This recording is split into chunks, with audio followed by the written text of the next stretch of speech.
तो hello friends, और आइए हम लोग साइंस के एनसीईआरटी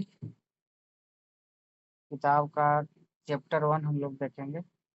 चैप्टर 1 है हमारे आसपास के पदार्थ। एनसीईआरटी की class 1 class 9 chapter 1 science subject. तो हम लोग यहाँ देखेंगे, यहाँ पे जो जो इम्पोर्टेंट होगा वहाँ हम लोग देखते चलेंगे।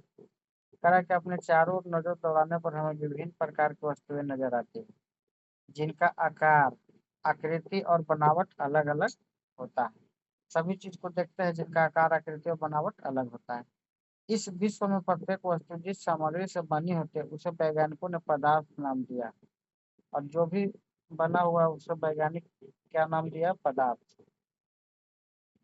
इस हवा में हम श्वास लेते हैं तो भोजन हम खाते हैं। पत्थर, बादल, तारे, पौधे एवं पशु, यहाँ तक कि पानी की एक बूंद या रेत, एक कण, ये सभी क्या है? जो भी है सभी, जितना हम लोग देखते हैं वो सब पदार्थ हैं। ध्यान देने योग्य बात यह है कि ऊपर लिखी हुई सभी वस्तुओं का द्रव्यमान होता है और कुछ स्थान आयतन घेरती है। प्राचीन काल से ही मनुष्य अपने आसपास के समझने का प्रयास करता है। भारत के प्राचीन दार्शनिक पदार्थों को 5 मूल तत्वों में वर्गीकृत किया है, जिसे पंच तत्व कहा गया है। ये पंच तत्व है वायु, पृथ्वी, अग्नि, जल और आकाश। ये क्या है? पंच तत्व है। पंच तत्व के सभी वस्तुएं बनी है, चाहे वे सजीव हो या निर्जीव। उस समय के यूनानी दार्शनिक ने भी पदार्थों को इसी प्रकार को वर्गीकृत किया है। आधुनिक वैज्ञानिक ने पदार्थों के भौतिक गुणधर्म एवं रासायनिक प्रकृति के आधार पर 2 प्रकार से बांटा है। तो इस अध्याय में हम भौतिक गुणों के आधार पर पदार्थ के बारे में ज्ञान अर्जित करेंगे। पदार्थ के रासायनिक पहलू को आगे के अध्याय में हम लोग पढ़ेंगे।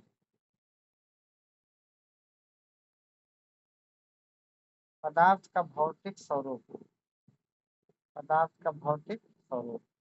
पदार्थ कणों से मिलकर बना है। पदार्थ जो है कणों से मिलकर बना है। बहुत समय बहुत समय तक पदार्थ के प्रकृति के बारे में विचारधारा प्रचलित थी। एक विचारधारा का यह मानना था कि पदार्थ लकड़ी के टुकड़े की तरह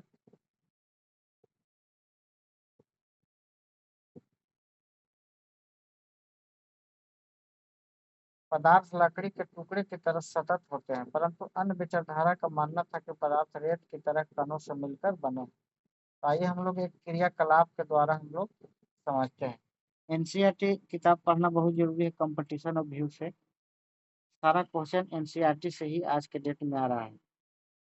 तो यहाँ देखेंगे कि एक 100 ml का एक बीकर ले लेते हैं।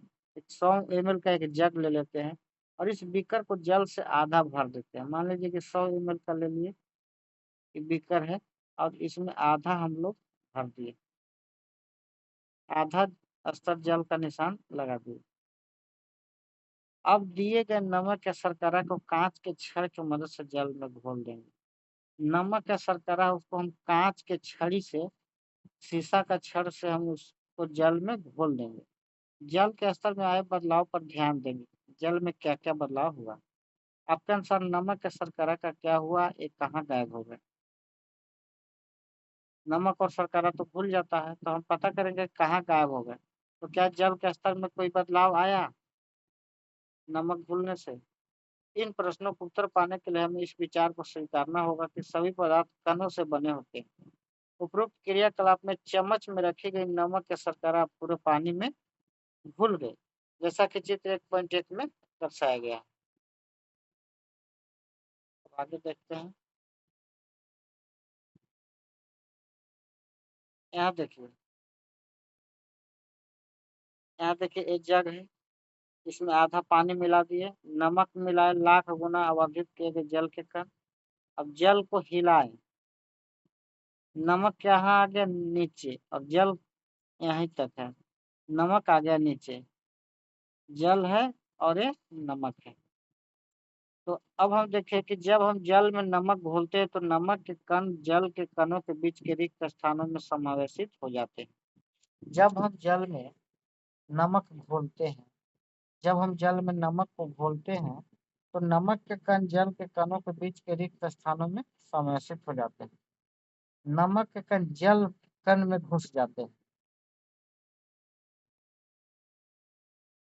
तो इससे हमको पता चला कि पदार्थ एक कण है। तो पदार्थ के कण कितने छोटे हैं? एक क्रियाकलाप और देखेंगे, क्रियाकलाप 1.2। क्रियाकलाप 1.2 में है कि पोटेशियम परमैंगनेट के 2 या 3 क्रिस्टलों को 100 ml पानी में घोल लेते हैं। पोटेशियम परमैंगनेट का क्रिस्टल ले लेंगे। इस घोल में से लगभग 10 ml घोल निकालकर उसे 90 ml जल मिला देते हैं। 100 ml घोल में मिला दिए पोटेशियम परमैंगनेट और उसमें से 10 ml माइनस कर दिए, तो हमारा 90 ml जल में मिला दिए इस घोल को। फिर इस उपरोक्त घोल में 10 ml निकाल कर उसे भी 90 ml में मिला दें। इस प्रकार इस घोल को 5 से 8 बार तक तनुकृत करते रहेंगे, मिलाते रहें निकालते रहें, मिलाते रहें निकालते रहें। तो क्या जल अब भी रंगीन है? तो देखिए 100 ml था यहाँ भी 100 ml, यहाँ 100 ml, 100 ml, 100 ml। तो 100 से 10 ml निकाल लिए, इसमें डाल दिए, फिर इसमें से 10 ml निकाल लिए, इसमें डाल दिए, इससे 10 ml निकाल लिए और इसमें डाल दिए। तो अनुमान लगाइए कि पदार्थ के कण कितने छोटे हैं। प्रत्येक बार तनुकृत करने पर घोल का रंग हल्का होता जाता है, फिर भी पानी रंगीन नजर आता है। नजर देखिए, यहाँ से ब्लू रंग से तो लाल, लाल से थोड़ा सा कम लाल, थोड़ा सा कम लाल, ये देखिए इस तरीके से। तो यह प्रयोग दर्शाता है कि पोटेशियम परमैंगनेट बहुत थोड़े से क्रिस्टल से पानी की बहुत अधिक मात्रा 1000 लीटर भी रंगीन हो जाती है। इससे हम ये निष्कर्ष निकालते हैं कि पोटेशियम परमैंगनेट के केवल एक क्रिस्टल में कई सूक्ष्म कण होंगे। वे कण छोटे छोटे कणों में विभाजित होते रहते हैं। एनसीईआरटी क्वेश्चन पूछा भी है एग्जाम में। अंततः हम लोग देखेंगे,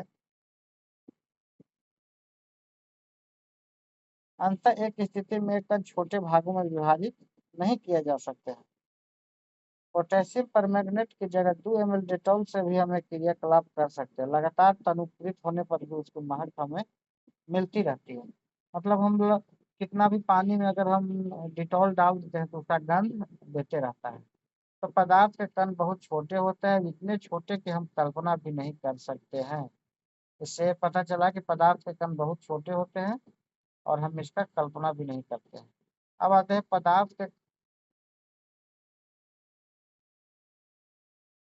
पदार्थ के कणों के अभिलाक्षणिक गुण। पदार्थ के कणों के बीच रिक्त स्थान होता है।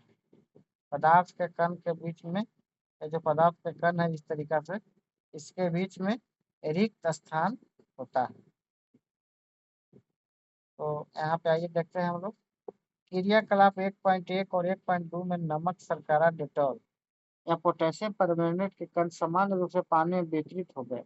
इस प्रकार जब हम चाय, कॉफी या नींबू पानी बनाते हैं तो एक पदार्थ के कण दूसरे पदार्थ के कणों के रिक्त स्थानों में सम्मिलित हो जाते हैं। तो यह दर्शाता है कि पदार्थ के कणों के बीच पर्याप्त रिक्त स्थान है।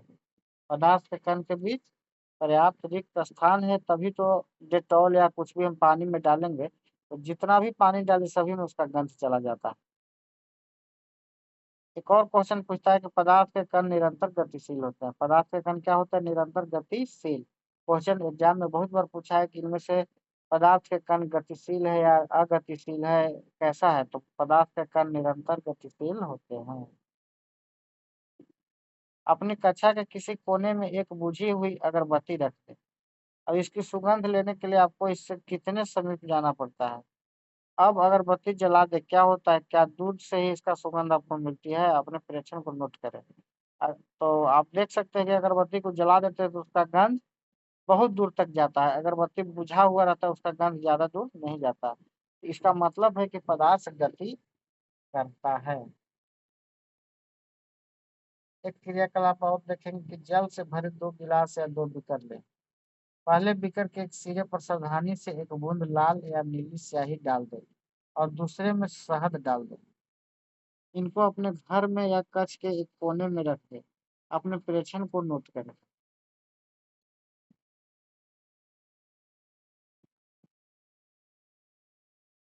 अब ये प्रेक्षण में नोट करना है कि स्याही के बूंद डालने के तुरंत बाद आपने क्या देखा। शहद के बूंद डालने के तुरंत बाद आपने क्या देखा। स्याही का रंग पूरे जल में एक समान रूप से फैलने में कितने दिन या कितने घंटे लगते हैं। अब क्रियाकलाप अगला देखेंगे। एक गिलास गर्म पानी से और दूसरा ठंडे पानी से भरे गिलास में कॉपर सल्फेट या पोटेशियम परमैंगनेट का एक क्रिस्टल डालें और एक ओर रख दें, हिलाए नहीं। कॉपर सल्फेट या पोटेशियम परमैंगनेट का एक क्रिस्टल डालें और हिलाए नहीं। क्रिस्टल को सतह पर बैठने दें, पानी के नीचे। गिलास में ठोस क्रिस्टल के ठीक ऊपर क्या दिखाई देता है? समय बीतने पर क्या होता है? इससे ठोस और द्रव के कणों के बारे में क्या पता चलता है? क्या तापमान के साथ मिश्रित होने की दर बदलती है? क्यों और कैसे?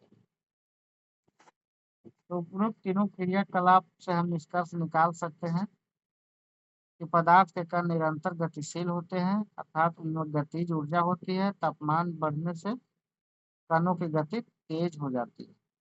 यानी हम अगरबत्ती को जब जलाएं तो उसका गंध तेज हो जाता है। तो इससे पता चला कि जब टेम्परेचर बढ़ाएंगे तो पदार्थ का कण में गति तेज होगा, पदार्थ में गतिज ऊर्जा होती है। तो अब कह सकते हैं कि तापमान बढ़ने से कणों की गतिज ऊर्जा बढ़ जाती है। उपरोक्त तीनों क्रियाकलाप को हमने देखने के पदार्थ के कण अपने ही एक दूसरे के साथ अंतर मिश्रित हो जाते हैं। ऐसा कणों के रिक्त स्थानों में समावेश के कारण होता है। कणों का रिक्त स्थान होता है, इसीलिए समावेशित हो जाता है। दो विभिन्न पदार्थों के कणों का स्वतः मिलना ही विसरण कहलाता है। अब देखिए, विसरण दो विभिन्न पदार्थ के कणों का स्वतः अपने आप मिल जाना क्या हो गया? विसरण। तो हमें अभी पता चला कि गर्म करने पर विसरण तेज हो जाता है। ये भी देखिए, नोट्स आप कर सकते हैं कि पदार्थ को गर्म करने पर विसरण इसका तेज हो जाता है।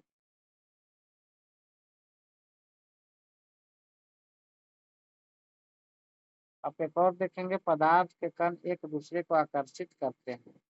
पदार्थ के जो कण है एक दूसरे को आकर्षित करते हैं। इस खेल के एक मैदान में खेले, आगे बताए गए ढंग से चार समूह बनाकर मानव श्रृंखला बनाए। पहला समूह ईद मिस्मी नर्तक की तरह एक दूसरे को पीछे से कसकर पकड़ ले। अब देखिए, और दूसरा समूह दूसरे का हाथ पकड़कर मानव श्रृंखला बना ले। तीसरा समूह केवल उंगली के सिर से छूकर एक श्रृंखला बना ले। और चौथा समूह उपरोक्त वर्णित तीनों मानव श्रृंखला को तोड़कर छोटे समूह में बांटने का प्रयास करें। तो किस समूह को तोड़ना आसान था और क्यों? यदि हम प्रत्येक विद्यार्थी को पदार्थ का एक कण माने तो किस समूह में कणों ने एक दूसरे को सबसे अधिक बल से पकड़ रखा? ये हम आप क्रियाकलाप के द्वारा कर सकते हैं। एक लोहे के कील, एक चौक का टुकड़ा और एक रबर बैंड लिया। इन पर हथौड़ा मारकर, काटकर या खींचकर उसे भंगुर करने का प्रयास किया। इन तीनों में किसका कण अधिक बल से एक दूसरे से जीतेगा? एक और क्रियाकलाप आप देख सकते हैं कि एक थाली में जल लेकर उसकी अंगुली से काटने का प्रयास करें। क्या जल की सतही कटती है? जल की सतही, देखिए, अगर एक एक थाली ले लेंगे, जैसे इसमें पानी ले लेंगे ऐसे, और इसमें पानी है, और ये अंगुली से अगर हम ऐसे ऐसे काटते हैं, अंगुली से कट कुट करते हैं, देखते हैं कि क्या कटेगा कि नहीं? तो कटता तो नहीं है। जल की सतह न कटने का कारण क्या है? तो उपरोक्त तीनों क्रियाकलाप सुझाते हैं कि पदार्थ के कण, यहाँ इम्पोर्टेंट है, उपरोक्त तीनों क्रियाकलाप सुझाते हैं कि पदार्थ के कणों के बीच एक बल कार्य करता है और यह बल कणों के एक साथ रहता है। इस आकर्षण बल का समर्थ प्रत्येक पदार्थ में अलग अलग होता है। ये बल काम करता है।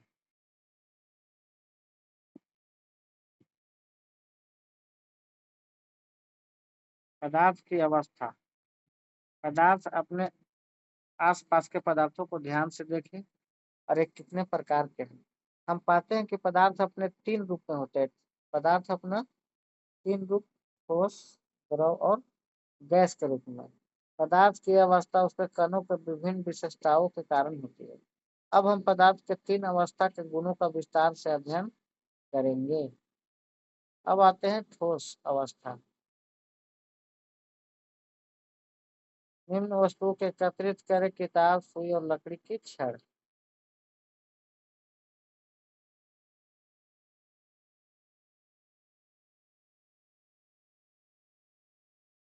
इन वस्तुओं के चारों ओर पेंसिल घुमाकर इनके आकार को रेखा चित्र बना दें। क्या इन सभी का निश्चित आकार, स्पष्ट सीमा तथा स्थिर आयतन है?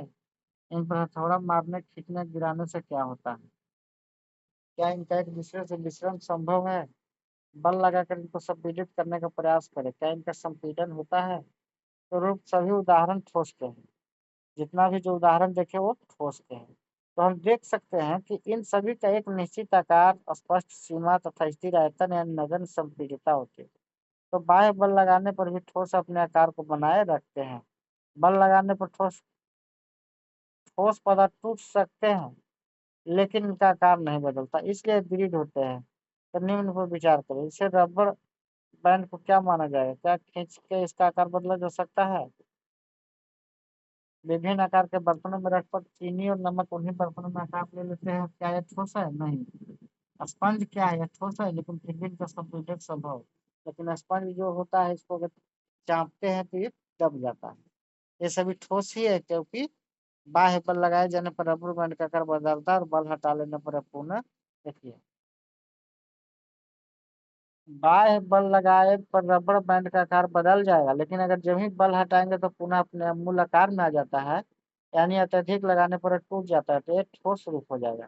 चाहे हम शर्करा या नमक को अपने हाथ में ले लो, किसी प्लेट या जार में रखें, इनके क्रिस्टलों के आकार नहीं बदलते। स्पंज जो बहुत छोटे छिद्र होते हैं जिनमें वायु का समावेश होता है, जब हम इसे दबाते हैं तो वायु बाहर निकलती है, जिससे इसका संपीड़न संभव है, दब जाता है, लेकिन ये ठोस है। अब आते हैं द्रव।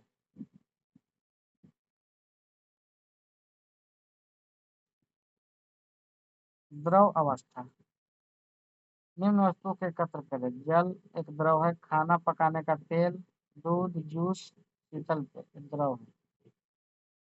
विभिन्न आकार के बर्तन, प्रयोगशाला के एक मापक सिलेंडर से ही इनके बर्तनों 50 ml का निशाना लगा लें। इन द्रवों को फर्श पर डाल देने पर क्या होगा? किसी एक द्रव को 50 ml मापकर विभिन्न बर्तनों में क्रम से एक एक करके डालें। क्या प्रत्येक बार आयतन एक समान रहता है? क्या द्रव का आकार समान रहता है? द्रव को एक बर्तन से दूसरे बर्तन में उड़ने पर क्या आसानी से बहता है? आराम से बहता है। तो परीक्षण से हम पाते हैं कि द्रव का आकार नहीं, लेकिन आयतन निश्चित होता है। द्रव का आयतन निश्चित होता है। जिस बर्तन में उन्हें रखा जाए, ये उसी के आकार ले लेते हैं। द्रव में बहाव होता है, इनका आकार बदलता है, इसलिए दृढ़ नहीं तरल होते हैं। तो क्रियाकलाप 1.4 1.5 के संदर्भ में हमने देखा कि ठोस और द्रव का मिश्रण द्रव में संभव है। वातावरण की गैस विस्तृत होकर जल में घुल जाती है। एक गैसीय विशेषता ऑक्सीजन एवं कार्बन डाइऑक्साइड जलीय जंतु तथा पौधों के लिए अनिवार्य होती है। सभी जीवधारी अपने जीवन निर्वाह के लिए श्वास लेते हैं। जलीय जंतु जल में घुली ऑक्सीजन के कारण श्वास लेते हैं। इस तरह से हम इस निष्कर्ष पर पहुंचते हैं कि द्रव में ठोस, द्रव और गैस तीनों का मिश्रण संभव है। द्रव में ठोस, द्रव और गैस तीनों का मिश्रण संभव है। ठोसों की अपेक्षा द्रव में विसरण की दर अधिक होता है। ऐसा इसलिए क्योंकि द्रव के अवस्था में पदार्थ के कण स्वतंत्र रूप से गति करते हैं और ठोस की अपेक्षा द्रव के कणों में रिक्त स्थान भी अधिक होता है।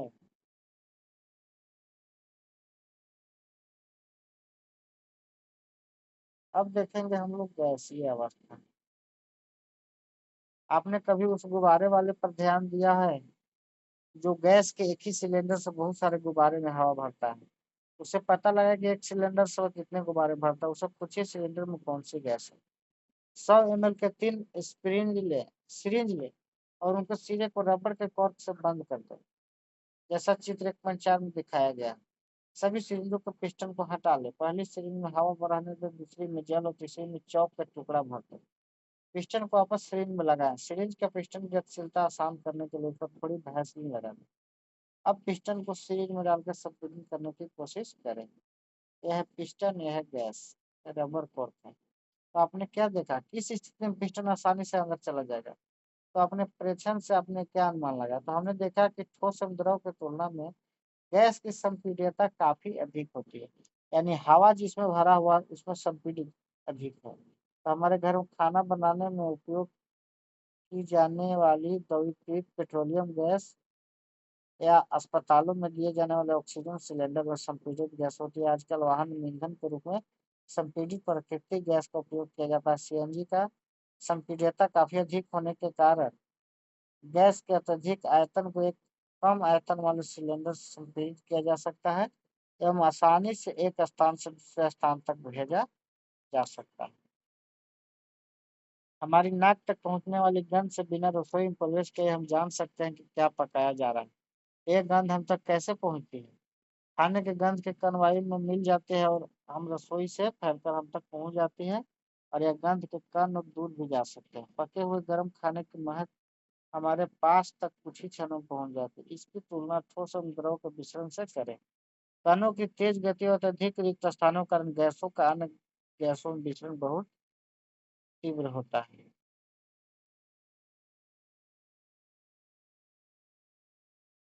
तो यहाँ हम लोग देख रहे थे अभी गैसीय अवस्था।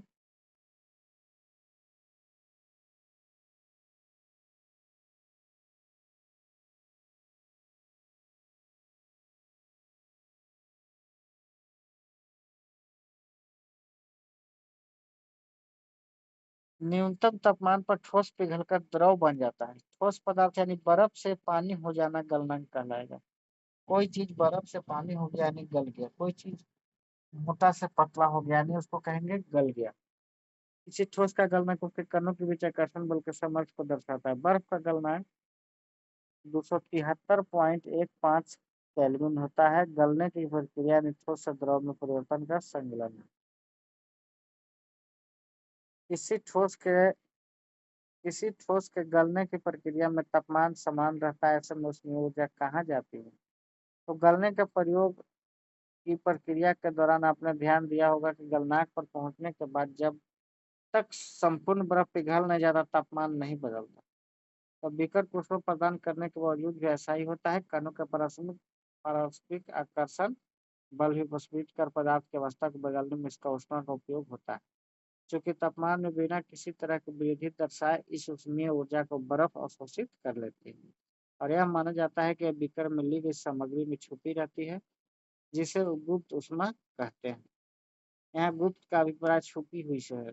वायुमंडलीय दाब पर 1 केजी ठोस को उसके गलनांक पर द्रव में बदलने के लिए जितनी ऊष्मीय ऊर्जा की आवश्यकता होती है उसे संगलन के प्रसुप्त ऊष्मा कहते हैं। अर्थात 0 डिग्री से 273 केल्विन पर जल के कणों की ऊर्जा उसी तापमान पर बर्फ के कणों की ऊर्जा से अधिक होती है। तो जब हम जल में ऊष्मीय ऊर्जा देते हैं तो कण अधिक तेजी से गति करेंगे। एक निश्चित तापमान पर पहुंचकर कणों में इतनी ऊर्जा आ जाती है कि वे परस्पर आकर्षण बल को तोड़कर स्वतंत्र हो जाते हैं। इस तापमान पर द्रव गैस में बदलना शुरू हो जाता है। वायुमंडलीय दाब पर वह तापमान जिस पर द्रव उबलने लगे उसे क्वथनांक कहते हैं। जिस पर द्रव उबलने लगे यानी पानी को हम अगर तसला में गर्म करते हैं और वो उबलने लगता है यानी इसका क्वथनांक हो गया। क्वथनांक समष्टि गुण है। द्रव के सभी कणों को इतनी ऊर्जा मिल जाती है कि वाष्प में बदल जाती है। जल के लिए तापमान 373 केल्विन 100 डिग्री सी बराबर 273 यानी 373 केल्विन। तो क्या आप वाष्पीकरण की गुप्त ऊष्मा को परिभाषित कर सकते हैं? ये देख सकते हैं यहाँ पे।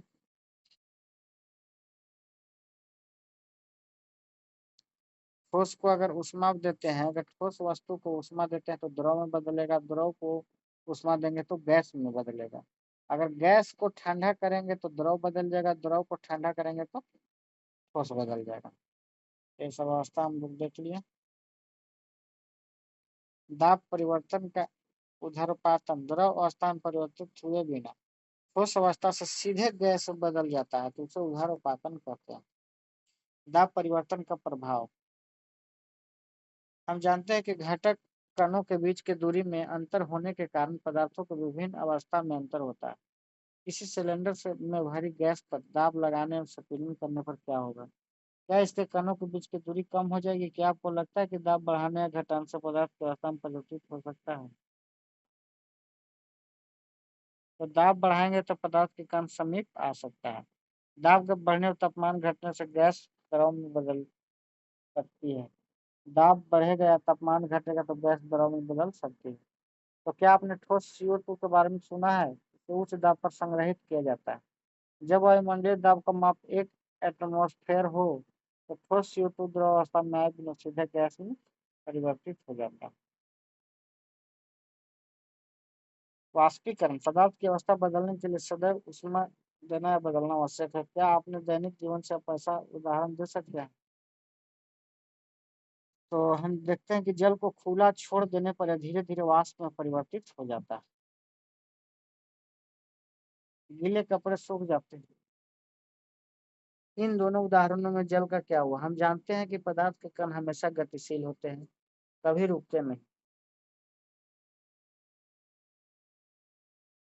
एक निश्चित तापमान पर गैस, द्रव या ठोस के कणों में विभिन्न मात्रा में गतिज ऊर्जा होती है। द्रव में सतह पर स्थित कणों के कुछ अंश में इतनी गतिज ऊर्जा मुक्त हो जाती है कि वे दूसरे कणों के आकर्षण बल से मुक्त हो जाते हैं। क्वथनांक से कम तापमान पर द्रव को वाष्प में परिवर्तित होने की प्रक्रिया। क्वथनांक से कम तापमान पर द्रव को वाष्प में परिवर्तित होने की इस क्रिया को वाष्पीकरण कहते हैं। वाष्पीकरण को प्रभावित करने वाला कारक।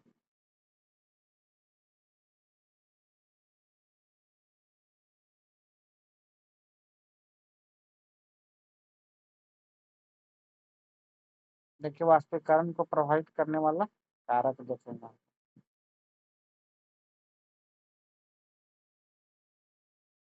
एक परख नली में 5 ml जल ले और इसे खिड़की के पास या पंखे के नीचे रख दें।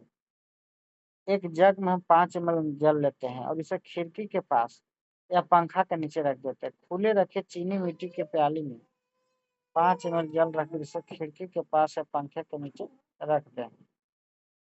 अब देखेंगे कि खुली चीनी मिट्टी की प्याली में 5 ml जल रखकर उसे अपनी कक्षा किसी अलमारी के अंदर रख दें। कमरे का तापमान नोट करें। इन सभी परिस्थिति में वाष्पीकरण में लगे समय या दिन को भी नोट करें। बारिश के दिन भी इन क्रियाकलाप को करके अपना परीक्षण लिख सकते हैं।